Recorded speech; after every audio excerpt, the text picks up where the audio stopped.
গর্ভে বাচ্চা থাকা অবস্থায় যদি মা মারা যায় তাহলে করণীয় কি, সেখানে কি করবে? গত কিছুদিন আগে কুমিল্লা থেকে এক ভাই আমাকে প্রশ্ন করেছেন, হুজুর ইমার্জেন্সি মাসালা, আপনি উত্তর দেন, আমরা লাশ নিয়ে দাঁড়িয়ে আছি। আমি বললাম কি ভাই, কি হয়েছে? তিনি বলছেন, আমরা হসপিটালে নিয়ে গিয়েছিলাম এক অন্তঃসত্ত্বা মাকে। সেখানে নেওয়ার পরে একটু পরেই ডেলিভারি হওয়ার কথা, ডাক্তার ভুলে কি ইনজেকশন দিয়েছে, তার কারণে 1 মিনিটের মাথায় অন্তঃসত্ত্বা মা সে মুহূর্তের মধ্যেই দুনিয়া থেকে চলে গিয়েছে, বিদায় হয়ে গিয়েছে। এখন তার ভিতরে বাচ্চা আছে, এখন কি করণীয়, আমরা কি করতে পারি হুজুর, উত্তর দেন। আমি মুহূর্তের মধ্যে থমকে গেলাম, কারণ এমন প্রশ্ন আমার জীবনে আমি কোনোদিন শুনি নাই। এই জন্য আমি এটা জাতির উদ্দেশ্যে আলোচনা করে দিচ্ছি আজকের আলোচনায়।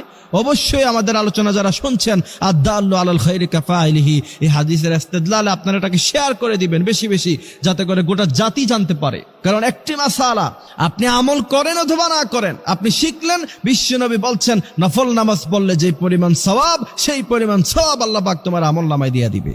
আমি অবাক হয়েছি যে এই প্রশ্ন তো কখনো পাই নাই। পরে আমি গবেষণা করে এটার উত্তর যেটা পেয়েছি, যদি সন্তান গর্ভে থাকা অবস্থায় কোনো মা মৃত্যুবরণ করে, যেহেতু এখন সায়েন্সের জামানা, যেহেতু এখন মেশিনারিজের জমানা, অবশ্যই চেক করে নিতে হবে সাথে সাথে যে বাচ্চা ভিতরে জীবিত আছে কিনা।